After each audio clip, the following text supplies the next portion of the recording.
Good morning students. आज हम लोग शुरू करते हैं next topic, force on a moving charge in a magnetic field. देखें, इस बात को समझने की कोशिश करें। इनिशियल से मैं आपको समझाता हूं। एक चार्ज पार्टिकल रखा हुआ है क्यू। अब इसके आसपास कोई चार्ज पार्टिकल नहीं है, किसी तरह का इलेक्ट्रिक मैग्नेटिक फील्ड नहीं है, तो इस पर कोई फोर्स नहीं लग रहा। बिल्कुल सीधी बात कि चार्ज पार्टिकल अकेले रखा है, isolated charge particle experience no force. लेकिन इसी चार्ज पार्टिकल को हम एक इलेक्ट्रिक फील्ड में रख दिए। मान लो कि एक इलेक्ट्रिक फील्ड है। इलेक्ट्रिक फील्ड कैसे बनता है? इधर हम पॉजिटिव टर्मिनल, इधर नेगेटिव टर्मिनल लगा दिया तो प्लस से माइनस की ओर इलेक्ट्रिक फील्ड बन गया ई। अब जब इस इलेक्ट्रिक फील्ड में इस चार्ज पार्टिकल को रखे तो इस पर एक फोर्स हमने महसूस किया, उस फोर्स को वैल्यू आई उस फोर्स की क्यू ए। अब अगली बात, इसी चार्ज पार्टिकल को हम मूव कराते हैं इसमें। इसी चार्ज पार्टिकल को इस ई इलेक्ट्रिक फील्ड के अंदर हम मूव कराते हैं वी वेलोसिटी से। देखो, चार्ज को अगर स्टैटिक कंडीशन में, रेस्ट कंडीशन में रखा है तो इस पर फोर्स लगा क्यू ई। इसी चार्ज को इलेक्ट्रिक फील्ड के अंदर वी वेलोसिटी से मूव कराया तब भी फोर्स आया क्यू ई। इस फोर्स में कोई चेंज नहीं आया। Force exerted by electric field on a charge does not change while moving the charge. अगर चार्ज मूव करना शुरू कर देता है तो भी उस पर लगने वाला force due to electric field change नहीं होता है। यह इतनी बात हो गई इलेक्ट्रिक फील्ड के लिए, हमने पढ़ रखा है। अब सेम कंडीशन ले आते हैं। एक चार्ज को हमने एक मैग्नेटिक फील्ड में रख दिया। मैग्नेटिक फील्ड कैसे बनता है? एक तरफ नॉर्थ, एक तरफ साउथ पोल मैग्नेट का हो तो नॉर्थ से साउथ की ओर मैग्नेटिक फील्ड बन जाता है। इसमें रेस्ट कंडीशन में एक चार्ज को रख दिया। जब रेस्ट कंडीशन में चार्ज है तो इस पर फोर्स लगा जीरो। यही चार्ज जब मोशन में आ रहा है, जब मोशन में आता है, वी वेलोसिटी से मूव करने लगता है, तब इस मैग्नेटिक फील्ड की वजह से चार्ज पर फोर्स लगने लगता है। क्यों फोर्स लगता है? क्योंकि जब एक चार्ज पार्टिकल मूव करता है तो वो एक करंट बनाता है, एक करंट एस्टेब्लिश करता है। मतलब rate of flow of charge is called current, हम लोग पढ़ चुके हैं। और एक हम लोगों ने ओरेस्टेड के एक्सपेरिमेंट में भी देखा कि अगर कोई भी करंट कैरिंग कंडक्टर है और इसमें करंट फ्लो हो रहा है, इसको अगर हम सेल से जोड़े हैं, करंट फ्लो हो रहा है तो इसके पास मैग्नेटिक फील्ड भी बनता है। तो अगर इसके पास मैग्नेटिक फील्ड बन रहा है करंट फ्लो होने से, तो यह चार्ज भी अगर मैग्नेटिक फील्ड में फ्लो होगा, मूव करेगा, तो ये भी एक करंट बनाएगा और उस करंट की वजह से कुछ न कुछ मैग्नेटिक फील्ड भी बनेगा। और तब ये जो पहले वाला magnetic field north south pole की वजह से रखा हुआ है, उसकी वजह से फोर्स लगने लगता है। तो यह पूरी बात आपके समझ में आ गई होगी। चार्ज पार्टिकल अगर किसी इलेक्ट्रिक फील्ड में रेस्ट कंडीशन में है तो उस पर फोर्स लगेगा Q E. Charge particle electric field में मूव करे तो भी फोर्स की वैल्यू चेंज नहीं होती है, क्यू ई ही रहती है। चार्ज पार्टिकल रेस्ट कंडीशन में मैग्नेटिक फील्ड में रखा गया हो तो फोर्स लगता है zero. Charge particle magnetic field में मूव करना शुरू करता है तो उस पर एक फोर्स लगना शुरू होता है। अब यह जो फोर्स लगता है यह किन चीजों पर डिपेंड करता है? सबसे पहली बात तो यह है कि अगर वेलोसिटी पर डिपेंडेंसी है तो ऑब्वियसली यह वेलोसिटी बढ़ने पर फोर्स बढ़ेगा भी। जिस मैग्नेटिक फील्ड में हम इसको मूव करा रहे हैं, अगर वो मैग्नेटिक फील्ड बढ़ जाता है तो उस पर लगने वाला फोर्स भी बढ़ जाता है। जिस चार्ज पार्टिकल को मूव करा रहे हैं उस पर जो चार्ज है उसकी वैल्यू बढ़ाते हैं तो भी इस पर फोर्स बढ़ जाता है। मतलब कि ये तीन फैक्टर्स पर डिपेंड करना शुरू किया, क्यू वी बी तीनों पर डिपेंड कर रहा है। अब एक बात और भी आती है कि अगर यह चार्ज पार्टिकल जिधर मैग्नेटिक फील्ड है उसी डायरेक्शन में मूव करता है, मतलब बी और वी की डायरेक्शन पैरेलल हो जाती है, मतलब बी और वी के बीच का एंगल थीटा 0 डिग्री बन जाता है, तो इस पर फोर्स 0 लगने लगता है। ध्यान से समझ लेना। अगर यह मूव करे भी और उसी डायरेक्शन में मूव करे जिस डायरेक्शन में मैग्नेटिक फील्ड की डायरेक्शन है, मतलब if the charge particle moves in the parallel to the direction of magnetic field then it experience no force. इस पर कोई फोर्स महसूस नहीं होता है। तो थीटा इक्वल टू 0 पर इस पर कोई फोर्स नहीं, जबकि theta is equal to 90 degree हम कर दें या चार्ज पार्टिकल यहाँ से इधर मूव करना शुरू करे तो इस पर मैक्सिमम फोर्स लगता है। तो एंगल में कौन सा एंगल होता है जिसकी वैल्यू 0 पर 0 और 90 पर मैक्सिमम होती है, वो एंगल है साइन। इसका मतलब कि यह साइन थीटा पर भी डिपेंड करता है। तो हम लोग लिखते हैं F is equal to k q we B sine theta, यह फार्मूला बनता है। और देखो यहाँ से एक बात और भी हमको समझ में आती है कि यह फोर्स एक वेक्टर क्वांटिटी है और इस तरफ भी दो वेक्टर क्वांटिटी आ रहे हैं, वेलोसिटी और मैग्नेटिक फील्ड, दोनों वेक्टर क्वांटिटी हैं। अगर ये दोनों वेक्टर क्वांटिटी हैं और इनके प्रोडक्ट के साथ साइन आ रहा है, इसका मतलब कि वेलोसिटी और मैग्नेटिक फील्ड का कहीं न कहीं वेक्टर प्रोडक्ट है। तो यह इज इक्वल टू वैल्यू आ जाती है के क्यू वी क्रॉस बी। ये वेक्टर फॉर्म में हम ऐसे लिख सकते हैं। और सिंपल अगर हमको मैग्नीट्यूड चाहिए इस फोर्स का तो k q we B sine theta लिख देते हैं। अब देखो यहाँ पर जो कांस्टेंट आया, इस कांस्टेंट की वैल्यू को हमें हटाना है, मतलब इसको 1 करना है। यहाँ पर प्रोपोर्शनलिटी कांस्टेंट तो आएगा ही, बस हमें प्रोपोर्शनलिटी कांस्टेंट को 1 करना है। प्रोपोर्शनलिटी कांस्टेंट को 1 करने के लिए हम लोग एक टेक्निक यूज करते हैं। अभी हमारे पास मैग्नेटिक फील्ड की वैल्यू मिली है, यहाँ मैग्नेटिक फील्ड भी आया है, तो हम इसको मैग्नेटिक फील्ड ही नहीं एक चीज़ है इसमें, मैग्नेटिक फील्ड को ऐसा डिफाइन कर दें कि के की वैल्यू हमको 1 मिल जाए। तो के की वैल्यू 1 मिलने के लिए देखो क्या क्या 1 होना चाहिए। हम अगर साइन थीटा को साइन 90 ले लें तो 1 हो जाएगा, क्यू की वैल्यू 1 कर दें, वी की वैल्यू 1 कर दें, और इन दोनों को 1 करने पर फोर्स की वैल्यू अगर 1 न्यूटन है और उस कंडीशन में जो मैग्नेटिक फील्ड है उसको हम कहें 1 टेस्ला या जो भी इसकी यूनिट हो 1 कह दें। जैसे देखो फिर से इसको समझो, मान लो कि कोई मैग्नेटिक फील्ड है, हमें नहीं पता यह मैग्नेटिक फील्ड कितना है, यह मैग्नेटिक फील्ड है, इसमें v 1 मीटर पर सेकेंड से 1 मीटर पर सेकेंड की स्पीड से कोई भी चार्ज पार्टिकल जिस पर चार्ज है 1 कूलम, देखो यह कोई मैग्नेटिक फील्ड है, इस मैग्नेटिक फील्ड के ठीक परपेंडिकुलर डायरेक्शन से 90 डिग्री के एंगल पर कोई 1 कूलम का चार्ज 1 मीटर पर सेकेंड से इंटर करे और उस पर लगने वाला फोर्स 1 न्यूटन हो जाए, तो उस कंडीशन में जो मैग्नेटिक फील्ड है इसको हम कहते हैं 1 टेस्ला। अगर हम इसको मान लेते हैं तो के की वैल्यू आ जाएगी 1। फिर से देखो, 1 कूलम का चार्ज 1 मीटर प्रति सेकेंड की स्पीड से किसी भी मैग्नेटिक फील्ड के परपेंडिकुलर डायरेक्शन में मूव करे और उस पर लगने वाला फोर्स 1 न्यूटन हो, 1 न्यूटन हो, तो उस समय जो मैग्नेटिक फील्ड होता है उसकी वैल्यू को हम मान लेते हैं 1 टेस्ला। तो इस कंडीशन में क्या हो जाएगा, देखो if Q is equal to 1 coulomb, V is equal to 1 metre per second and F is equal to 1 newton, then B is equal to 1 tesla. इस कंडीशन में देखो ये F1 हो गया, K की वैल्यू रख दो, ये 1, वेलोसिटी 1 और B की वैल्यू भी हमने 1 रख दी, साइन थीटा की वैल्यू ऑलरेडी 1 है क्योंकि ये 90 डिग्री पर इंटर कर रहा है, तो इस कंडीशन में K की वैल्यू हमको मिल जाएगी 1। और तब जो ये फोर्स लग रहा है इस फोर्स की value F is equal to हो जाएगी Q we B sine theta, या तो इसको वेक्टर फॉर्म में लिख सकते हैं क्यू वी क्रॉस बी। अब ये बात आपके समझ में आ गई होगी कि इसमें हमने क्या किया है, सिर्फ मैग्नेटिक फील्ड की यूनिट को ऐसा चूज किया है, ऐसा सेलेक्ट किया है जिससे कि के की वैल्यू 1 हो गई। बाकी सभी चीज़ें एज इट इज हैं, सिर्फ के की वैल्यू को मैग्नेटिक फील्ड के यूनिट को ही ऐसा चूज किया गया है जिससे कि ये के की वैल्यू 1 आ गई है। तो अब इसको लिख लेते हैं।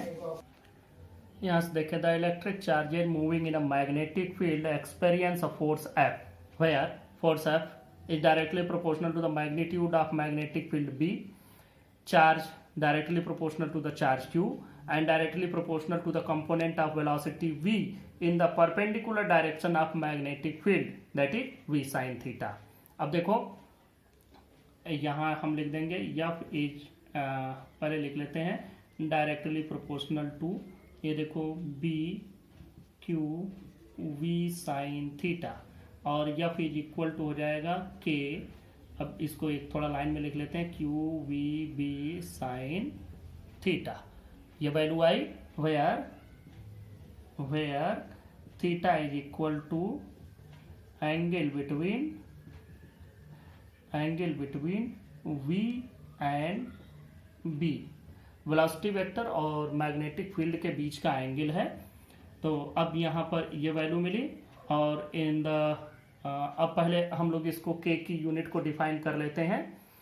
The unit of K is so defined that proportionality constant K becomes unity. यहाँ देखें, the unit of magnetic field B so defined that K is equal to 1 in above equation. Thus F is equal to QVB sin theta.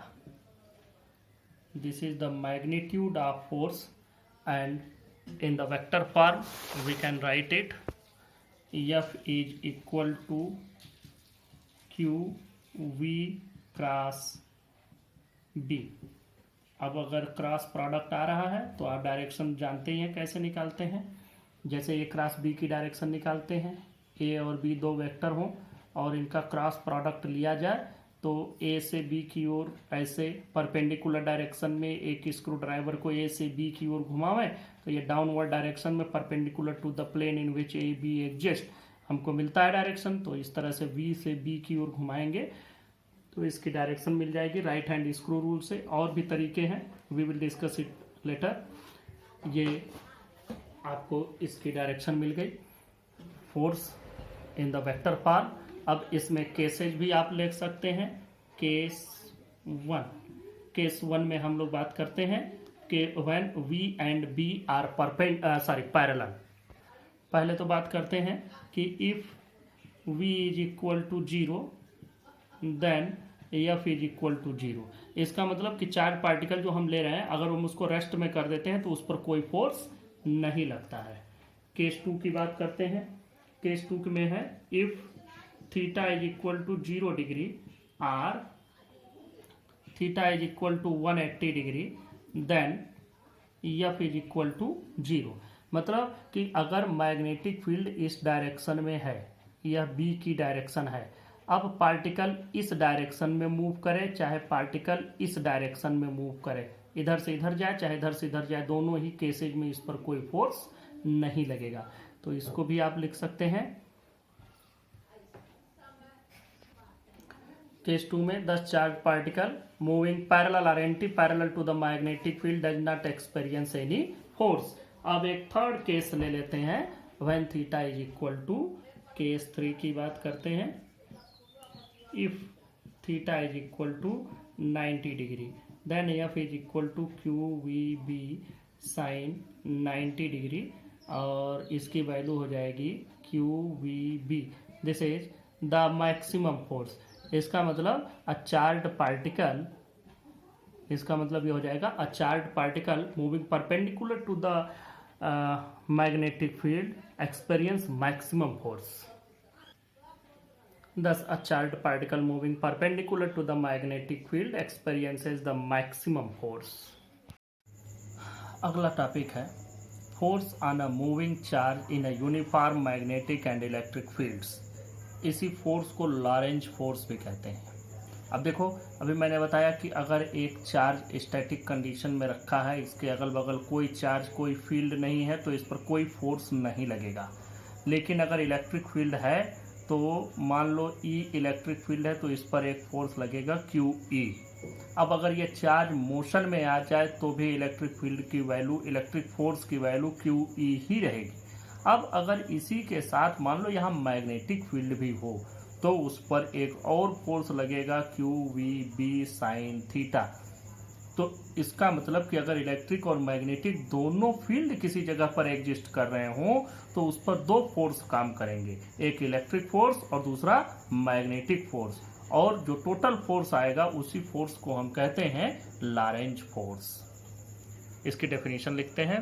Definition देखें, the total force experienced by a charge particle moving in a region where both electric and magnetic fields are present is called Lorentz force. अब देखो, मान लो कि हमने ले लिया कि कि if a charge q is moving with a velocity v in a region of uniform electric and magnetic field then the total electromagnetic force, electromagnetic इसीलिए कहा गया क्योंकि इसमें इलेक्ट्रिक और मैग्नेटिक दोनों तरीके के फोर्स लगेंगे। मतलब इलेक्ट्रिक फोर्स लगेगा due to the electric field and magnetic force लगेगा due to the magnetic field, से इसलिए इसका पूरा नाम हमने रख दिया electromagnetic force on charge q is given by force F is equal to हो जाएगा force due to electric field plus force due to magnetic field, या इसको कह सकते हैं इलेक्ट्रिक फोर्स, इसको कह सकते हैं मैग्नेटिक फोर्स। QE ये वैल्यू हो जाएगी प्लस QV क्रॉस B, ये इसकी वैल्यू मिल गई। अब देखो Q कॉमन ले लिया, E plus V cross B, this is the total Lorentz force. अब इसमें कुछ केसेज की स्टडी कर लेते हैं कि मान लो केस 1 हम इसमें स्टडी करते हैं। केस 1 में हम ये मानते हैं कि दोनों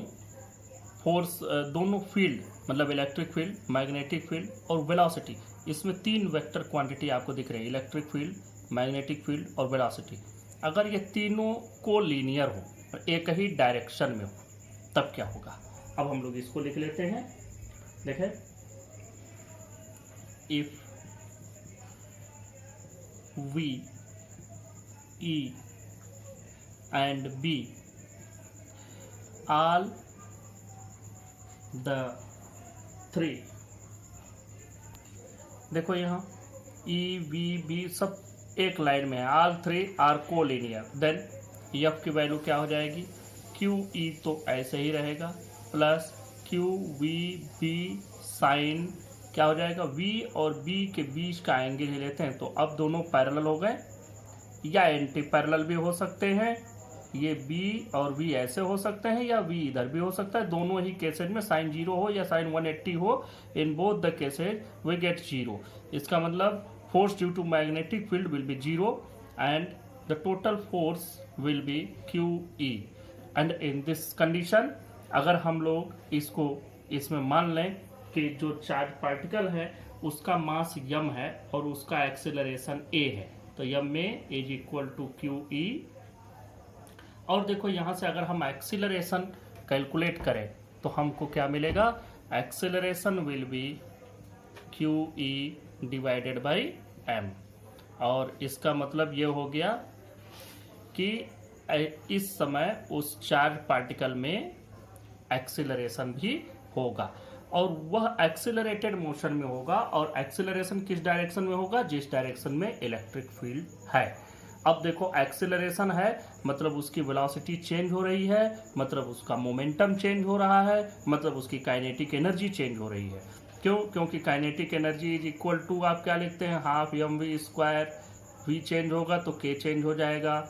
मोमेंटम लिखते हैं mv, v चेंज होगा तो ये भी चेंज हो जाएगा। इसका मतलब कि ये सभी चीज़ें, वेलोसिटी चेंज हो रही है, काइनेटिक एनर्जी चेंज हो रही है और मोमेंटम चेंज हो रहा है, ये 3 चेंजेज इसमें हो रहे हैं। यहाँ मैंने लिख भी दिया, in this case speed, velocity, momentum and kinetic energy all will change, ये सभी कुछ चेंज होंगे। अब एक दूसरा केस इसमें स्टडी करते हैं कि जब तीनों म्यूचुअली परपेंडिकुलर हो। केस 2, केस 2 में हम लोग कंसीडर करते हैं when V E and B, अब ये तीनों को म्यूचुअली परपेंडिकुलर मान लेना है R। देखो when V E and B are mutually perpendicular to each other then total force हमको इस केस में क्या मिलता है, 0। इसका मतलब कि force due to electric field plus force due to magnetic field 0 हो गया। और ये दोनों का जोड़ 0 है, इसका मतलब ये हो गया कि यह दोनों एक दूसरे के बराबर है। इसका मतलब इट रिप्रेजेंट कि force due to electric field is equal to force due to magnetic field. और जब ये दोनों फोर्सेज बराबर हो गए या नेट फोर्स हम इसको लेकर के चले, नेट फोर्स 0 हो गया, तो इस कंडीशन में अगर कोई एक्सटर्नल फोर्स लगेगा ही नहीं तो कोई एक्सेलरेशन नहीं होगा, मतलब ऑब्जेक्ट जिस चार्ज पार्टिकल जिस वेलोसिटी से चल रहा है उसी कांस्टेंट वेलोसिटी से चलता हुआ चला जाएगा। Thus, charged particle will pass through the fields without any change in its velocity. अब नेक्स्ट टॉपिक पर बात करते हैं, direction of force on charged particle moving perpendicular to a magnetic field. जो हम लोगों ने ये फार्मूला पढ़ा F is equal to Q V cross B, इस फार्मूले में इस फोर्स की डायरेक्शन हमको पता करनी है। ये बड़ा इजी है, आप लोग पहले भी A cross B vector multiplication अगर हम लोग पढ़े थे जब जिस टाइम पर, उस टाइम पर A क्रॉस बी की डायरेक्शन आपने पता की थी, और जिस रूल से आप A क्रॉस बी की डायरेक्शन पता किए थे same rule will be applied to find this force, direction of this force. कैसे पता करते हैं, मान लो A इधर है B इधर है, इस रूल को नाम देते थे हम लोग राइट हैंड स्क्रू रूल। अब अगर यहाँ पर हम एक स्क्रू ड्राइवर रखें, A से B की ओर घुमाएं तो जिस डायरेक्शन में ये मूव करेगा, जैसे अगर देखो यहाँ A से A क्रॉस B पता करना है तो A से B की ओर इसको घुमाना है, जस्ट परपेंडिकुलर इन दोनों के जिस सरफेस में ये A और B एग्जिस्ट कर रहे हैं, ठीक इसके परपेंडिकुलर डायरेक्शन में यहाँ एक स्क्रू रख करके स्क्रू ड्राइवर और इसको A से B की ओर घुमाना है तो ये डाउनवर्ड डायरेक्शन में मूव करेगा। तो A क्रॉस B की डायरेक्शन हो गई perpendicular to A B and downward. अब अगर B क्रॉस A निकालना रहे तो B से A की ओर घुमाएंगे और तब ये ऊपर की ओर मूव करेगा, तो तब क्या हो जाएगा, upward perpendicular to the plane in which A B exist. ये दो चीजें यहाँ पर आपको मिलती हैं, तो यही चीज हमको यहाँ भी लेनी है।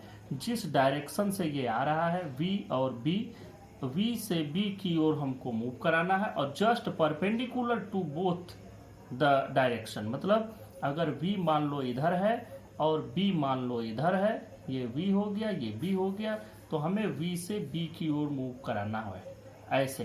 तो इसका मतलब कि अगर मैग्नेटिक फील्ड ऐसे है और चार्ज पार्टिकल मूवमेंट ऐसे है, मैग्नेटिक फील्ड इस डायरेक्शन में ये ऐसे दे रहा है और इसमें चार्ज पार्टिकल ऐसे मूव कर रहा है, तो इस पर जो फोर्स लगेगा वो ठीक डाउनवर्ड डायरेक्शन में इस प्लेन के, ये जो बोर्ड का प्लेन है ठीक इसके परपेंडिकुलर डाउनवर्ड डायरेक्शन में इस पर लगने वाले फोर्स की डायरेक्शन होगी। तो इसको लिख लेते हैं। ये रूल थोड़ा पुराना भी है, एक और भी रूल है इसमें, Fleming's left hand rule. Fleming's left hand rule और एक राइट हैंड पाम रूल भी है, जिसको हम लोग थोड़ा डिस्कस भी कर चुके हैं इसके पहले। अब इन दोनों रूल को भी आप लोग पहले जान लें तब हम लोग लिखते हैं। पहले हम फ्लेमिंग्स लेफ्ट हैंड रूल की बात करते हैं। फ्लेमिंग्स लेफ्ट हैंड रूल में है कि लेफ्ट हैंड के आप फर्स्ट 3 फिंगर्स मतलब thumb, 4 finger and centre finger को आप ऐसे म्यूचुअली परपेंडिकुलर डायरेक्शन में रखेंगे इस तरह से। देखो अब यहाँ पर आपको करना क्या है, यह 4 फिंगर है, it represent field, 4 finger field, 4 finger field को रिप्रेजेंट कर रहे हैं, फील्ड मतलब मैग्नेटिक फील्ड, और centre finger represent current. Current किधर की ओर बनेगा, जिधर की ओर चार्ज पार्टिकल मूव करेगा। अगर पॉजिटिव चार्ज पार्टिकल है, पॉजिटिव चार्ज है तो वो इस डायरेक्शन में मूव करेगा, तो यही डायरेक्शन इसकी करंट की भी हो जाएगी। तो centre finger represent the direction of movement of charge particle, then the thumb will represent the direction of force exerted on this charged particle। फिर से समझ लो, 4 फिंगर रिप्रेजेंट, ये फर्स्ट 3 फिंगर आपको लेने हैं of your left hand and arrange them mutually perpendicular to each other, then 4 finger will represent the direction of field, field means magnetic field, center finger will represent the direction of current, that is the direction of motion of positive charge particle, and then thumb will represent the direction of force exerted on this charged particle। अब इसको पहले लिखते हैं, ये Fleming's left hand rule, if the 4 finger, the middle finger and the thumb of left hand are stretched mutually perpendicular to each other such that 4 finger points in the direction of magnetic field and the middle finger in the direction of current, current की जगह पर और भी current नहीं है तो हम लोग लिख सकते हैं or the direction of movement of positive charge particle, then thumb will point in the direction of force on the conductor. Conductor नहीं रहेगा तो जैसे करंट अगर है, कंडक्टर है तो करंट की बात करेंगे, अगर ये कंडक्टर नहीं है, एक चार्ज पार्टिकल है, तो वो कंडक्टर की जगह पर वो चार्ज पार्टिकल आ जाएगा। एक बात इसमें आती है और भी सोचने वाली बात आती है, लोग सोचेंगे भी इस चीज़ को।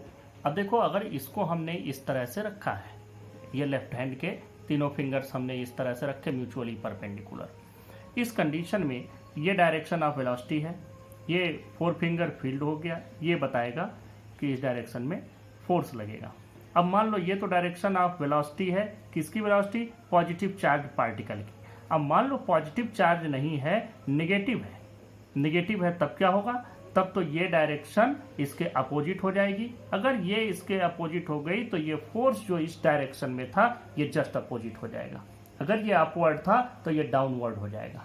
सिर्फ फर्क इतना आएगा, अगर नेगेटिव चार्ज पार्टिकल इस डायरेक्शन में मूव कर रहा है तो ये फोर्स की डायरेक्शन डाउनवर्ड हो जाएगी, अपवर्ड ना हो करके। या जिस डायरेक्शन में अगर ये लेफ्ट की ओर जा रहा है तो राइट मान लेंगे, और अगर राइट जा रहा है तो लेफ्ट मान लेंगे। इस तरह से आप लोग इसको समझ लेंगे।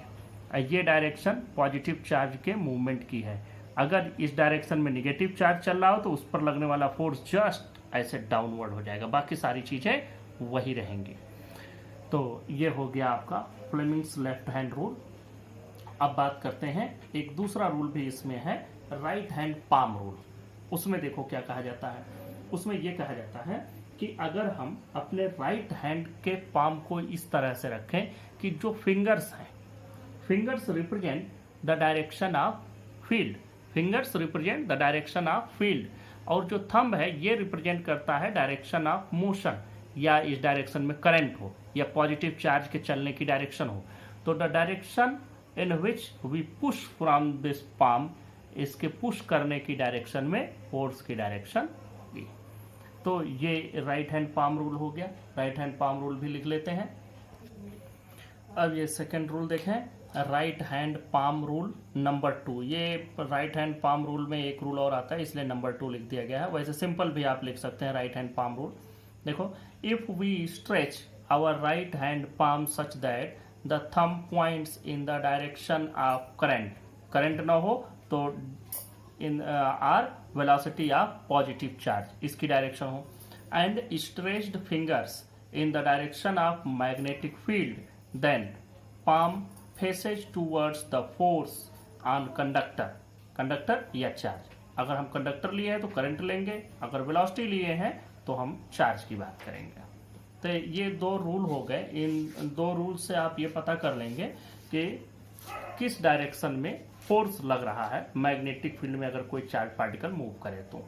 और राइट हैंड स्क्रू रूल जो हमारा पुराना पढ़ा हुआ रूल है उसको हम यहाँ नहीं लिख रहे हैं, वो पहले का पढ़ा हुआ हो गया, इसीलिए वो आप लोग 11th में पढ़े हुए हैं। लेकिन उस रूल से भी, from the right hand screw rule, you can also obtain the direction of the force on a charge particle moving through a magnetic field. Next topic पर चलते हैं, motion of a charge particle in a uniform magnetic field. अब मान लो कि एक charge particle है जिस पर चार्ज है Q, और यह एक मैग्नेटिक फील्ड B में इंटर करता है, और इंटर करता है तो इसकी वेलोसिटी मान लो v है। तो जो इस पर फोर्स लगेगा वह फोर्स होगा F is equal to Q we B sine theta, और जहां पर थीटा एंगल है, angle between velocity vector and magnetic field, इन दोनों के बीच का एंगल हो गया। तो यह इस पर फोर्स लगेगा। Let a particle having charge q and velocity v enters a magnetic field b, then force on particle F is equal to qv cross b। अब ये value F is equal to, जब हम इसका magnitude लिखते हैं तो qvb sin theta हो जाता है, where theta is angle between velocity vector and magnetic field. यहाँ 3 केसेस बनते हैं। एक तो थीटा की वैल्यू 0 हो जाए, मतलब जिधर मैग्नेटिक फील्ड है उसी डायरेक्शन में वो इंटर करे तो क्या होगा। दूसरी बात कि जब मैग्नेटिक फील्ड के 90 डिग्री पर, मतलब मैग्नेटिक फील्ड के परपेंडिकुलर डायरेक्शन में इंटर करे तब क्या होगा, और तीसरा किसी अदर एंगल पर 0 डिग्री और 90 डिग्री को छोड़ करके किसी अदर एंगल पर इंटर करे तब क्या होगा। तो हम पहला केस लेते हैं कि when initial velocity is parallel to the magnetic field. Case 1 लेते हैं। केस 1 व्हेन, देखो case 1 when initial velocity v is parallel to magnetic field. तो इस केस में theta is equal to 0 degree और जो फोर्स इस पर लगेगा F is equal to Q we B sine 0 degree और ये फोर्स हो जाएगा 0। अब जब ये फोर्स 0 हो गया, इसका मतलब वो पार्टिकल अपनी वेलोसिटी से, कांस्टेंट वेलोसिटी से मूव करता रहेगा। उस पर जब कोई फोर्स ही नहीं लग रहा है तो ना उसकी वेलोसिटी रिटार्ड होगी ना एक्सेलरेट होगी। It will remain it's constant velocity. It moves with its constant velocity without any change in the velocity। ये हो गया। The charged particle will continue to move along the line of force। अब हम case 2 लेते हैं। Case 2 में हम लोग बात करेंगे कि when initial velocity is perpendicular to magnetic field। बस यहाँ पैरेलल की जगह परपेंडिकुलर कर देना है। When initial velocity is perpendicular to magnetic field, then theta is equal to 90 degree and F is equal to QVB sin 90 degree is equal to QVB। ये maximum force होगा उस पर जो लगेगा, क्योंकि बाकी एंगल पर ये फोर्स घटता चला जाएगा। साइन की मैक्सिमम वैल्यू 1 होती है, जो कि हमको इसी केस में मिलती है। इसका मतलब कि वह मैक्सिमम फोर्स उस पर एग्जर्ट होगा और वो मूव करेगा। अब बात करते हैं कि यह जो फोर्स इस पर लगेगा उसकी डायरेक्शन क्या होगी। फोर्स की डायरेक्शन v और b दोनों के परपेंडिकुलर होगा। तो इसका मतलब अगर v के परपेंडिकुलर फोर्स लग रहा है तो कैसी कंडीशन होगी, इसको जरा सा हम आपको एक यहाँ एग्जांपल से समझाते हैं। आप इसको समझने की कोशिश करिए। मान लीजिए कि यह पार्टिकल ऐसे मूव कर रहा है, इस तरीके से मूव कर रहा है। अब देखो यह इस तरीके से मूव कर रहा है। अब इस पर परपेंडिकुलर डायरेक्शन इसका यही होगा। चाहे आप ये मान सकते हैं, चाहे आप ऊपर से मान लो, चाहे नीचे से मान लो, किसी भी तरीके से परपेंडिकुलर डायरेक्शन में फोर्स लगाओ। हम मान लो इधर से फोर्स लगाते हैं, तो अगर इधर से फोर्स लगेगा तो ये क्या होगा, इसके डायरेक्शन को चेंज करेगा और हमेशा परपेंडिकुलर डायरेक्शन से कंटिन्यूअस फोर्स लगता जा रहा है, जबकि ये मूव भी करता जा रहा है। अब इस पर फोर्स हमेशा परपेंडिकुलर डायरेक्शन से लगेगा तो देखो ये क्या बना रहा है, यह एक सर्कुलर पाथ में मूव करना शुरू कर देगा। यहां पर इस बात को और ध्यान से समझ लीजिए कि जब भी कोई ऑब्जेक्ट मूव करेगा और उसके मूवमेंट के दौरान हमेशा उस पर परपेंडिकुलर डायरेक्शन से फोर्स लगेगा तो उसका जो पाथ होगा विल बी सर्कुलर पाथ। मतलब यहाँ पर जो चार्ज पार्टिकल है वो इस पूरे मैग्नेटिक फील्ड में ट्रैप हो जाएगा, फंस जाएगा और उसमें गोल गोल घूमना चालू कर देगा, क्योंकि उस पर फोर्स कंटिन्यूअसली परपेंडिकुलर डायरेक्शन में, उसके मोशन के परपेंडिकुलर डायरेक्शन में फोर्स लग रहा है। Means it will trap in the magnetic field and starts moving on a circular path. ये तो बात हो गई इसके पाथ की। दूसरी एक बात और देखो कि अगर हमने किसी भी ऑब्जेक्ट पर परपेंडिकुलर डायरेक्शन में फोर्स लगाया, वो जिधर मूव कर रहा है ठीक उसके परपेंडिकुलर आप फोर्स लगाएं, तो उस फोर्स से जो वर्क डन होता है वो वर्क डन कितना हो जाता है। हम लोगों ने पढ़ा है W is equal to FS cos theta. आप लोग क्लास 11th में पढ़े होंगे। 0 वर्क डन की कूली कोई सामान लेकर के प्लेटफॉर्म पर चलता है तो वो वर्क डन 0 हो जाता है, भले वो काम करता है, लेकिन according to physics the work done by a coolie is 0। क्यों? क्योंकि इसके सर पर बोझ रखा गया है ऊपर से, तो इसका जो वेट है वो डाउनवर्ड काम कर रहा है। मतलब कि जो कूली के सर पर वेट है वो डाउनवर्ड है, फोर्स डाउनवर्ड है और वो चलता है सीधा। इसका मतलब कि उसके डिस्प्लेसमेंट और फोर्स के बीच का एंगल 90 डिग्री हो गया। और जब आप FS cos 90 लिखेंगे तो आपको वर्क डन मिल जाएगा 0। इसका मतलब कि यह जो मैग्नेटिक फोर्स इस पार्टिकल पर लग रहा है, इस मूविंग पार्टिकल पर, वह ठीक इसके डायरेक्शन ऑफ मोशन के परपेंडिकुलर लगता है। मतलब फोर्स तो लगा लेकिन उस फोर्स ने कोई वर्क डन नहीं किया।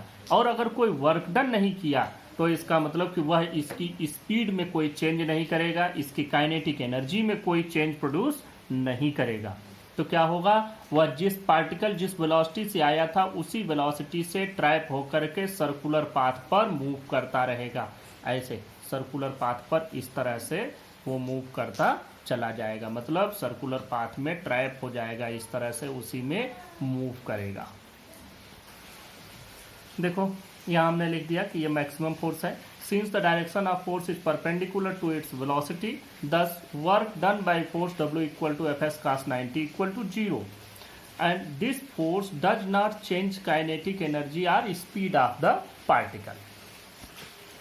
अब देखो ये स्पीड ऑफ पार्टिकल तो चेंज नहीं करेगा, it changes only the direction of velocity, क्योंकि फोर्स है तो F is equal to m में तो होगा ही, और चूंकि उसका डायरेक्शन हमेशा चेंज हो रहा है तो डायरेक्शन चेंज, एक वेलोसिटी को बदलने के लिए दो चीज़ें चाहिए, या तो डायरेक्शन चेंज हो या स्पीड चेंज हो। यहाँ स्पीड कांस्टेंट है, स्पीड नहीं चेंज हो रही है, और डायरेक्शन हमेशा चेंज हो रहा है, मतलब वेलोसिटी चेंज हो रही है, मतलब एक्सीलरेशन है, और ये एक्सीलरेशन उसको कहाँ ले जाएगा, सर्कुलर पाथ पर ले जाएगा। It changes only the direction of velocity and the particle will move along a circular path perpendicular to the field. अब अगर कोई ऑब्जेक्ट सर्कुलर पाथ पर मूव करना शुरू कर दिया तो सर्कुलर पाथ पर जैसे ही मूव करेगा उसके लिए सेंट्रीपिटल फोर्स की जरूरत पड़ती है, और वह सेंट्रीपिटल फोर्स यहाँ कहाँ से मिलेगा, जो फोर्स उस पर लग रहा है, मतलब force exerted due to the magnetic field will provide the required centripetal force. तो अब हम लोगों को ये भी लिखना पड़ेगा कि the required centripetal force is obtained through the magnetic field.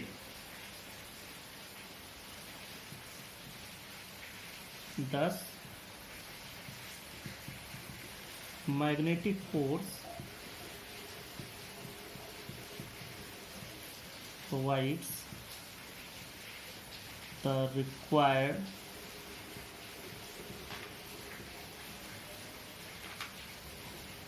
centripetal force for motion on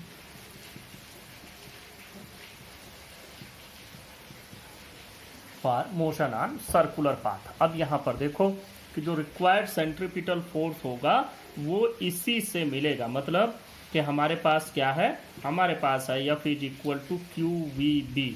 ध्यान देना, VB साइन थीटा की वैल्यू साइन 90 होकर के 1 हो गया है, F is equal to QVB, और यही इक्वल होगा रिक्वायर्ड सेंट्रीपिटल फोर्स, मतलब mv स्क्वायर बाई r। यहाँ एक नई चीज आई मास और दूसरी नई चीज आई रेडियस, तो ये दोनों चीजें भी आपको लिख लेनी है। अभी नीचे लिख लेते हैं। तो अब देखो यहाँ से एक वेलोसिटी से ये वेलोसिटी कैंसिल हो जाएगी, तो बचेगा क्या, इधर बचेगा QV, इधर बचेगा mv by r।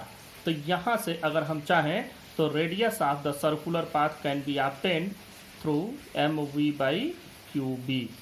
This is radius of the circular path. देखिए अब यहाँ से आप लिख सकते हैं वेयर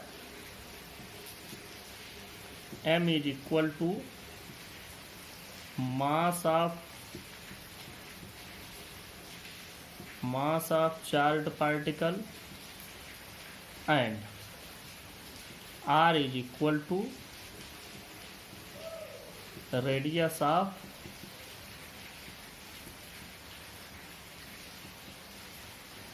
ऑफ सर्कुलर पाथ। ये दोनों चीज़ें आपको इस जगह से मिल गई कि यहाँ से आपको मास भी मिल गया, रेडियस मिल गई, और रेडियस का फार्मूला भी हमको मिल गया।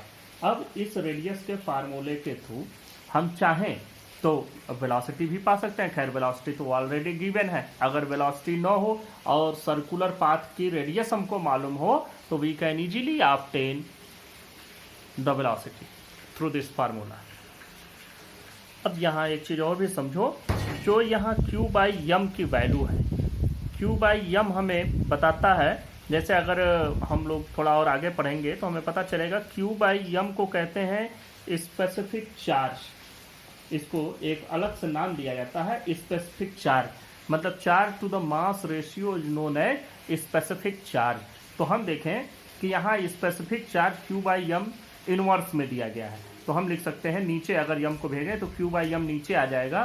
तो जो रेडियस है, radius of the circular path is inversely proportional to the specific charge. यहाँ से एक बात और भी समझ में आती है कि वेलोसिटी ज़्यादा होगी तो रेडियस भी ज़्यादा होगा। जैसे कोई आगे बहुत धीमा मूव करेगा तो छोटे सर्किल में अगर इसकी स्पीड या वेलोसिटी बढ़ गई तो ये बड़े सर्कुलर पाथ पर चला जाएगा। खैर इसी को यूज करके आगे हम लोग साइक्लोट्रॉन भी पढ़ेंगे।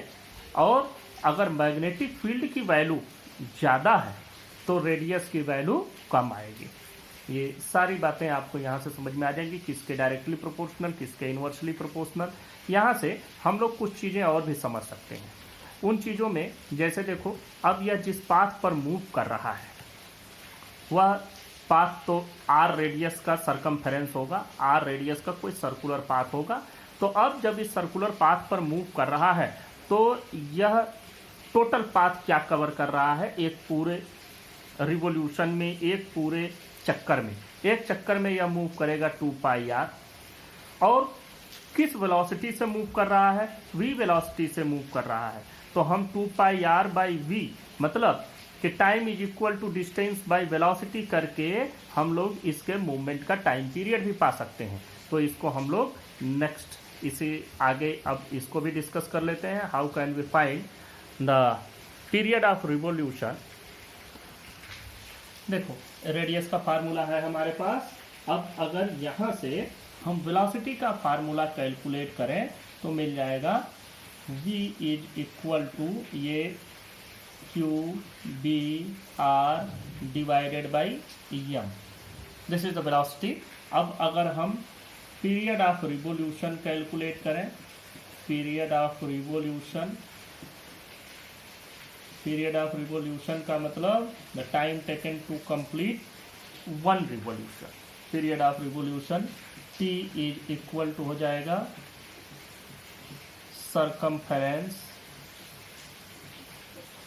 Circumference divided by speed. Circumference divided by speed, circumference क्या हो जाएगी 2 पाई आर और स्पीड आपके सामने है ही q B are divided by m. देखो यहाँ से r कैंसिल हो जाएगा तो t की वैल्यू कितनी बचेगी, ऊपर बच जाएगा 2 पाई यम और नीचे बच जाएगा क्यू बी। तो यहाँ से आप देख भी सकते हैं कि जो वैल्यू आ रही है पीरियड ऑफ रिवोल्यूशन की वो किन चीज़ों पर डिपेंड कर रही है। मास ज़्यादा होगा तो भी पीरियड ऑफ रिवोल्यूशन बढ़ जाएगा, एक चक्कर का समय बढ़ जाएगा। चार्ज अगर ज़्यादा होगा तो ये घट जाएगा, मैग्नेटिक फील्ड ज़्यादा होगी तो भी पीरियड ऑफ रिवोल्यूशन घट जाएगा, जल्दी पूरा हो जाएगा उसका एक चक्कर। क्लास 11th में आपने पढ़ा है फ्रीक्वेंसी और टाइम पीरियड का रिलेशन। तो अगर हम फ्रीक्वेंसी कैलकुलेट करें, फ्रीक्वेंसी हम लोग न्यू से लिखते हैं, ये वैल्यू होती है 1/t, मीन्स क्या हो जाएगा 1/2 pi M divided by Q B. मतलब फ्रीक्वेंसी की वैल्यू मिली q B divided by 2 pi m. This is the value of frequency. ये यहाँ से आपको फ्रीक्वेंसी का फार्मूला मिल गया। तो what will be the frequency of revolution, and this frequency is also called cyclotron frequency। हम लिख देते हैं इसको, and this frequency is also called cyclotron frequency।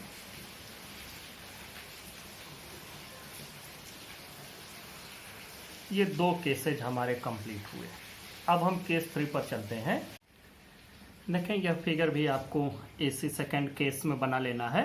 इसमें हमने ये बताया है कि ये मैग्नेटिक फील्ड है, मैग्नेटिक फील्ड क्रॉस से दिखाया गया है। ये मैग्नेटिक फील्ड किधर है, inward perpendicular to the plane of paper. ये जो प्लेन है, जो बोर्ड का ये प्लेन है, पेपर का प्लेन है, बस जस्ट इसी के परपेंडिकुलर डायरेक्शन में इनवर्ड है, मतलब ऊपर से नीचे की ओर ये मैग्नेटिक फील्ड काम कर रहा है। समझो सारा मैग्नेटिक फील्ड ऐसे है और इसके ठीक परपेंडिकुलर डायरेक्शन से कोई भी चार्ज पार्टिकल, अब यहाँ बात आ रही है चार्ज पार्टिकल की, कौन सा चार्ज पार्टिकल है? पॉजिटिवली चार्ज्ड पार्टिकल है। चार्ज पार्टिकल जो हमने लिया है वो पॉजिटिवली चार्ज है। तो यह पॉजिटिव चार्ज पार्टिकल जब इसमें इंटर करेगा तो उस पर जो फोर्स लगेगा वह इस डायरेक्शन में लगेगा कि वह इसको एंटी क्लॉकवाइज डायरेक्शन में मूव कराने लगे। अब देखो, अगर दो बातें और भी इसमें समझ लो। पहली बात ये कि अगर यह मैग्नेटिक फील्ड की डायरेक्शन अपवर्ड हो जाए, इनवर्ड न होकर के अपवर्ड डायरेक्शन में हो जाए, तब क्या होगा? तब इसका मोशन एंटी क्लॉकवाइज ना होके क्लॉकवाइज हो जाएगा। दूसरी बात कि अगर ये चार्ज पार्टिकल पॉजिटिव न लेकर के नेगेटिव चार्ज पार्टिकल ले लें और मैग्नेटिक फील्ड डाउनवर्ड रहेगा तो भी ये क्लॉकवाइज हो जाएगा। मतलब इनमें से यह जो एंटी क्लॉकवाइज मोशन है यह उस केस में है जब मैग्नेटिक फील्ड डाउनवर्ड हो और पॉजिटिव चार्ज पार्टिकल इसमें इंटर कर रहा हो। चार्ज पार्टिकल चेंज हो जाए पॉजिटिव से नेगेटिव तो भी ये डायरेक्शन ऑफ मोशन चेंज हो जाएगा, और अगर मैग्नेटिक फील्ड चेंज हो जाए तो भी डायरेक्शन ऑफ मोशन चेंज हो जाएगा।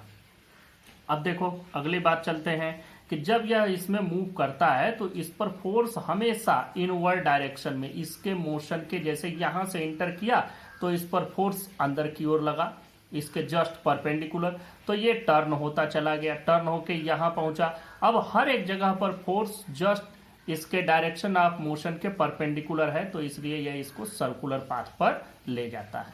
यह फिगर हमने अलग से बना के दिखाया है, इसको भी आपको इसी में ऐड कर लेना है। देखो, व्हेन इन केस 3 लिया, when initial velocity makes an arbitrary angle with magnetic field other than 0 degree and 90 degree. तो देखो इन दिस केस, अब इसमें हम लोग क्या करेंगे कि वेलोसिटी को रिजॉल्व करेंगे। Velocity can be resolve in following two components. देखो ये दो कंपोनेंट कौन कौन से होंगे? इसका पार्ट ए v पैरेलल हो जाएगा जो कि v cos थीटा, यह वो वेलोसिटी है जो कि पैरेलल टू v, जैसे पैरेलल टू b। दूसरा कंपोनेंट क्या होगा? दूसरा कंपोनेंट हो जाएगा v परपेंडिकुलर, मतलब v साइन थीटा। ये क्या है? Perpendicular to b।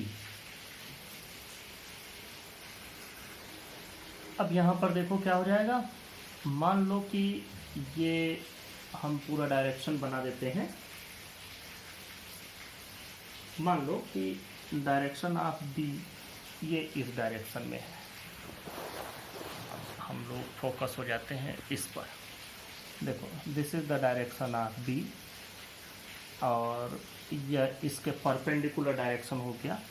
अब जो ऑब्जेक्ट इंटर कर रहा है वह v वेलोसिटी से थीटा एंगल पर इंटर किया। अब क्या हो जाएगा, इसकी वेलोसिटी के दो कंपोनेंट हो जाएंगे, एक कंपोनेंट तो इधर हो जाएगा, ये हो जाएगा v परपेंडिकुलर, मतलब v साइन थीटा, ये परपेंडिकुलर वाला कंपोनेंट हो जाएगा। पहले आप ये वाला कंपोनेंट बना लें, v पैरेलल, ये हो जाएगा v cos थीटा, ये v परपेंडिकुलर, ये कंपोनेंट हो जाएगा v साइन थीटा। अब देखो ये पैरेलल वाला कंपोनेंट उसको मैग्नेटिक फील्ड में आगे बढ़ाएगा और ये वाला कंपोनेंट उसको सर्कुलर पाथ पर ले आएगा। तो दोनों तरह के कंपोनेंट यहाँ पर हैं, तो ऑब्जेक्ट कैसा मूव करेगा? इस प्रकार से वो सर्कुलर पाथ पर भी रहेगा और आगे भी बढ़ता चला जाएगा। तो इसको हम लोग क्या कहते हैं? इसको कहते हैं हेलिकल पाथ। इस कंडीशन में ऑब्जेक्ट हेलिकल पाथ पर मूव करेगा, हेलिकल पाथ। हेलिकल पाथ मतलब जैसे सिलेंडर के एक ड्रम है, ड्रम का जो आपका किनारा होता है, जो उसकी बॉडी होती है उसके अकॉर्डिंग, या इस पर समझो ऐसे ऐसे ऐसे घूमता हुआ चला जाएगा, मतलब राउंडेड आगे सर्कुलर भी मूव करेगा, फॉरवर्ड डायरेक्शन में भी मूव करेगा। देखो V parallel gives linear path and V perpendicular gives a circular path to the particle। अब देखो जो ये सर्कुलर पाथ होगा उसका रेडियस क्या होगा, रेडियस ऑफ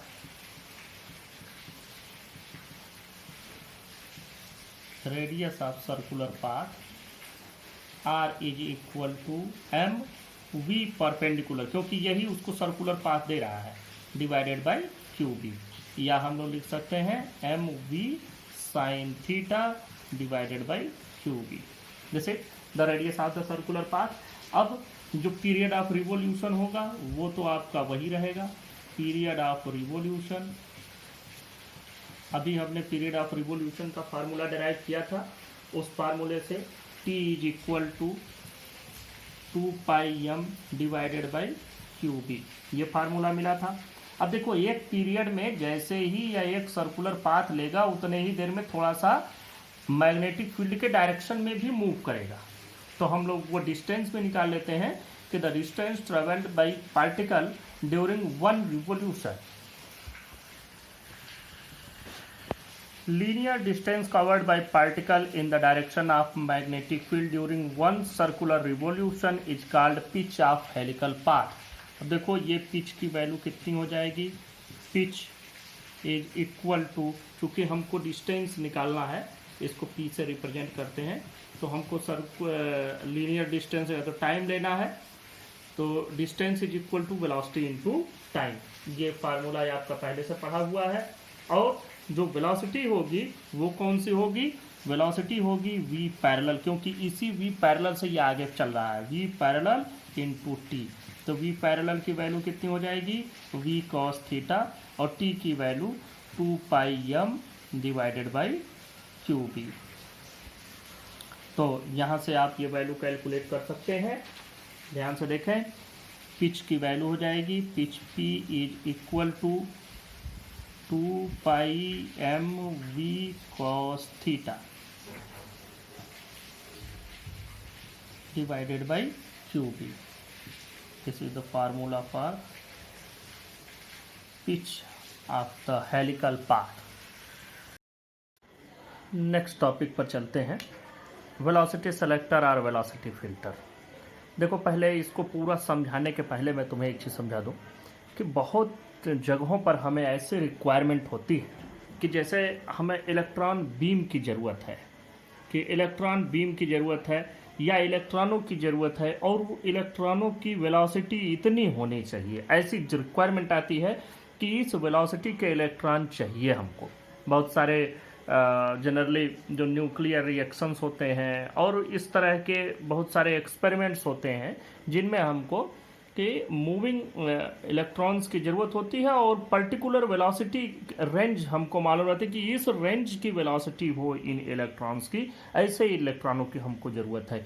तो इसके लिए हम लोग वेलोसिटी सेलेक्टर या वेलोसिटी फिल्टर, और ये कैसे हमको मिलता है कि हम चार्ज पार्टिकल को मूव कराते हैं मैग्नेटिक और इलेक्ट्रिक दोनों फील्ड से, और उसी से हम वेलोसिटी सेलेक्टर या वेलोसिटी फिल्टर बनाते हैं। देखो ये बात आई कहाँ से दिमाग में, आप लोगों को एक बात मालूम है कि अगर कोई क्रॉस्ड मैग्नेटिक फील्ड, देखो ऐसे इस तरह का, जैसे एक मैग्नेटिक फील्ड मैंने बताया ये किसको रिप्रेजेंट करता है, यह एक उस मैग्नेटिक फील्ड को रिप्रेजेंट करता है जो कि इसी प्लेन ऑफ पेपर में हो और डाउनवर्ड डायरेक्शन में हो, मतलब ऊपर से नीचे की ओर इसकी डायरेक्शन हो, तो ये हम इस सिंबल से रिप्रेजेंट करते हैं। तो मान लो एक तरह का मैग्नेटिक फील्ड हो गया। अब अगर इसमें कोई इलेक्ट्रॉन मूव करेगा, तो अभी पिछले टॉपिक पे हमने बताया कि अगर कोई निगेटिवली चार्ज पार्टिकल इसके ठीक परपेंडिकुलर डायरेक्शन में इसमें मूव करता है तो वह इसमें ट्रैप हो जाता है, फंस जाता है, और फिर वो कैसे मूव करने लगता है, वह क्लॉकवाइज रोटेशनल मोशन में मूव करना शुरू कर देता है। यह एक बात हो गई। अब देखो यह क्लॉकवाइज रोटेशनल मोशन में मतलब यह किधर की ओर डिफ्लेक्ट हो रहा है, इस तरीके से डिफ्लेक्शन इसका शुरू हो गया क्लॉकवाइज डायरेक्शन में। अब देखो दूसरी बात हमको एक बात और भी इसमें समझ में आ रही है कि यह एक डायरेक्शन में फोर्स लगा, अगर यह इस डायरेक्शन में ऐसे इसको डिफ्लेक्ट कर रहा है इधर की ओर और इस तरह से इसको रोटेट करा रहा है, इस तरह से सर्कुलर मोशन में ले आ रहा है, अगर हम एक दूसरा अरेंजमेंट लगाएं जो इसको एक दूसरे डायरेक्शन में डिफ्लेक्ट कराए, यह तो एक डायरेक्शन हो गई, एक दूसरी डायरेक्शन लेते हैं कि मान लो यहीं पर हमने एक प्लेट लगा दिया, ये पॉजिटिवली चार्ज हो गया और इसको हमने नेगेटिव पोटेंशियल से कनेक्ट कर दिया। अब जब इलेक्ट्रॉन आएगा तो आपको मालूम है कि वो पॉजिटिव चार्ज की ओर तुरंत मूव कर जाएगा। इलेक्ट्रॉन आएगा तो वो पॉजिटिव चार्ज की ओर जाएगा और उस पर जो फोर्स लगेगा वो कौन सा फोर्स लगेगा, इस प्लस से माइनस के बीच में जो इलेक्ट्रिक फील्ड है, अगर मान लो वो इलेक्ट्रिक फील्ड ई है तो इस पर लगने वाला इलेक्ट्रिक फोर्स जो होगा एफ ई, इसकी वैल्यू हो जाएगी ई इंटू ई। हम लोग जानते हैं कि फोर्स होता है force due to electric field, Q E होता है, तो यहाँ इलेक्ट्रॉन का चार्ज लिख दिया ई इंटू ई, यह फोर्स अब इस पर लग जाएगा। अब अगर मैग्नेटिक फील्ड भी है तो मैग्नेटिक फील्ड उसको हम इलेक्ट्रॉन अगर लिए हैं तो मान लो कि इलेक्ट्रॉन ऐसे आ रहा है तो यहाँ से जैसे ही इलेक्ट्रॉन इधर की ओर पहुँचा, देखो इधर की ओर डिफ्लेक्शन है, तो ये इलेक्ट्रॉनों को इधर की ओर डिफ्लेक्ट कराएगा। तो और इस पर कितना फोर्स लगेगा, due to the magnetic force, जो फील्ड लगेगा, जो मैग्नेटिक फील्ड की वजह से जो फोर्स लगेगा वह होता है Q we B sine theta. तो यहाँ पर हो जाएगा ई वी बी और साइन थीटा की वैल्यू, ये परपेंडिकुलर डायरेक्शन में आ रहा है, magnetic field up to down है, तो इसमें साइन 90 डिग्री हो जाएगा, मतलब 1 हो जाएगा। तो फोर्स, ये दोनों फोर्सेज हमको मिले ई ई और ई वी बी। अब मान लो हम इन दोनों फोर्सेज को ऐसा मैनेज करें, देखो अगर ये वाला फोर्स ज़्यादा होगा तो इलेक्ट्रॉन इधर डिफ्लेक्ट हो जाएगा, ये फोर्स ज़्यादा होगा, ये फोर्स कौन सा हो गया, यह फोर्स हो गया इलेक्ट्रिक फील्ड वाला, यह इलेक्ट्रिक फील्ड वाला फोर्स हो गया। यह जो डिफ्लेक्शन करा रहा है यह मैग्नेटिक फील्ड वाला डिफ्लेक्शन करा रहा है, मैग्नेटिक फील्ड की वजह से जो डिफ्लेक्शन मिल रहा है। और अगर ये दोनों में से जो ज़्यादा होगा इलेक्ट्रॉन उधर चला जाएगा, मान लो इलेक्ट्रिक फील्ड वाला फोर्स ज़्यादा है तो ये इसको इधर खींच ले जाएगा, मैग्नेटिक फील्ड वाला फोर्स ज़्यादा है तो इलेक्ट्रॉन को इधर खींच ले जाएगा। अगर किसी कंडीशन में यह दोनों फोर्सेज बराबर हो जाएं तो क्या होगा, तो इलेक्ट्रॉन न इधर डिफ्लेक्ट होगा न इधर डिफ्लेक्ट होगा, सीधा यहाँ से यहाँ चला जाएगा। और इस समय यहाँ से जो इलेक्ट्रॉन निकलेगा वह उसकी कुछ वेलोसिटी होगी। तो यह कौन से इलेक्ट्रॉन बाहर निकल रहे हैं, यहाँ से अनडिफ्लेक्टेड इलेक्ट्रॉन वही निकल रहे हैं जिन पर इलेक्ट्रिक फील्ड से लगने वाला फोर्स मैग्नेटिक फील्ड से लगने वाले फोर्स के बराबर है। तो अब जरा देखो होगा क्या, अगर ई ई और ई वी बी दोनों को हम बराबर कर दें, इसको यहाँ पर समझ लो, अगर ई ई की वैल्यू ई वी बी के बराबर हो गया तो ई से ई तो तुम्हारा कैंसिल हो गया, तो यहाँ v की वैल्यू क्या बची, v की वैल्यू बच गई e डिवाइडेड बाई b। तो इसका मतलब वेलोसिटी की वैल्यू कितनी होगी, electric field divided by magnetic field. तो हमको यहाँ पर वह इलेक्ट्रॉन मिलेगा जिसकी वेलोसिटी इतनी है। तो हमको एक पर्टिकुलर वेलोसिटी के इलेक्ट्रॉन यहाँ पर मिलना शुरू हो जाएंगे। हमको अगर ये वेलोसिटी बढ़ानी है तो हम इन फील्ड्स को, जैसे इसको बढ़ा दिया तो कुछ और वेलोसिटी के इलेक्ट्रॉन आ जाएंगे। तो इस तरह से इसको कम करके इसको बढ़ा करके वेलोसिटी और ज़्यादा वेलोसिटी के इलेक्ट्रॉन पा सकते हैं, या इनको घटा करके और कम वेलोसिटी के इलेक्ट्रॉन पा सकते हैं। इनको मैनेज करके हम जितना रिक्वायर्ड वेलोसिटी है, जितनी रिक्वायर्ड वेलोसिटी का इलेक्ट्रॉन हमको चाहिए उस रिक्वायर्ड वेलोसिटी का इलेक्ट्रॉन हम पा सकते हैं। This arrangement is called velocity selector. अब इस फिगर को समझो, यहाँ पर ये जो हमने स्लिट बनाई है, एक स्लिट मतलब एक जगह है जहाँ से इलेक्ट्रॉन बीम ऐसे पास हो सकती है। अब ये इलेक्ट्रॉन बीम यहाँ से ऐसे पास हुई और जैसे ही आगे बढ़ी इसको दो फील्ड से गुजरना है। एक फील्ड प्लस से माइनस के बीच में, यह इलेक्ट्रिक फील्ड हो गया, प्लस से माइनस की ओर यह इलेक्ट्रिक फील्ड हो गया, और दूसरा इस पर मैग्नेटिक फील्ड है फ्रॉम अप टू डाउन, मतलब इनवर्ड डायरेक्शन में just perpendicular to this plane of paper या प्लेन ऑफ बोर्ड, आप जो भी कहें इसको। तो अब ये दोनों फील्ड हो गए, तो इलेक्ट्रॉन यहाँ से आ रहा है तो मैग्नेटिक फील्ड ऐसे है और इलेक्ट्रॉन के मूवमेंट की डायरेक्शन ऐसे है, तो इन दोनों के बीच का एंगल कितना बना, 90 डिग्री। तो इस पर लगने वाला force due to the magnetic field जो फोर्स लगेगा वह लग जाएगा EVB, जो अभी मैंने बताया आपको, और यह इलेक्ट्रॉन को इस डायरेक्शन में डिफ्लेक्ट कराएगा। दूसरा, यह जो इलेक्ट्रिक फील्ड लगा हुआ है, यह electric field obviously electron negatively charge particle है तो वो पॉजिटिव प्लेट की ओर मूव करेगा, तो ये पॉजिटिव प्लेट की ओर मूव कराएगा। This is the deflection by electric field, this is deflection by magnetic field. ये नेगेटिव प्लेट है यहाँ पर, this is the negative plate, ये नेगेटिव पोटेंशियल से जुड़ा हुआ नेगेटिवली चार्ज प्लेट है। अब देखो, इलेक्ट्रॉन वही बाहर यहाँ से जाएंगे जिनके लिए ई और बी से होने वाला डिफ्लेक्शन बिल्कुल बराबर हो जाए, कि इलेक्ट्रिक फील्ड से और मैग्नेटिक फील्ड से जो डिफ्लेक्शन हो बिल्कुल बराबर हो जाए, तो इलेक्ट्रॉन अनडिफ्लेक्टेड सीधा यहाँ से बाहर आ जाएगा।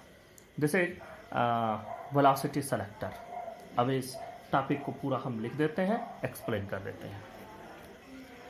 देखो यहाँ पर, motion of a charge particle in perpendicular magnetic and electric field. यहाँ पर इलेक्ट्रिक और मैग्नेटिक फील्ड दोनों एक दूसरे के परपेंडिकुलर है, इसी अरेंजमेंट को हम लोग वेलोसिटी सेलेक्टर कहते हैं।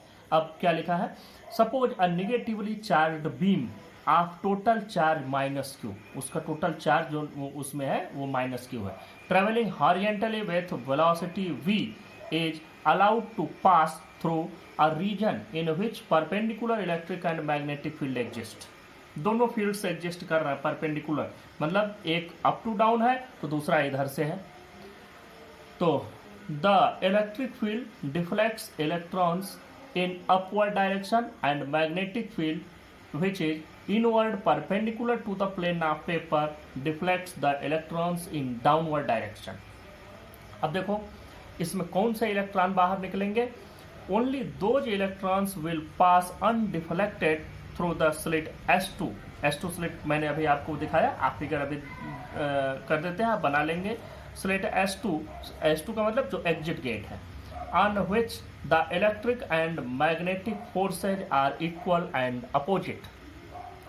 The velocity of undeflected electrons is given by, देखो अब ये वेलोसिटी कितनी होगी, यहाँ force due to electric field EE must be equal to the force due to magnetic field EVB, sin theta sin 90 हो जाएगा, और V की वैल्यू कितनी हो जाएगी, E/B, क्योंकि E से E कैंसिल हो जाएगा। अब देखो, such an arrangement can be used to select charged particles of a particular velocity out of a beam in which the particles are moving with different speeds. This arrangement is called velocity selector or velocity filter। ये हो गया, इसी को velocity selector या velocity filter कहेंगे। And you can draw this figure, ये figure आपको मैंने समझा ही दिया था, तो ये फिगर भी आप बना लेंगे।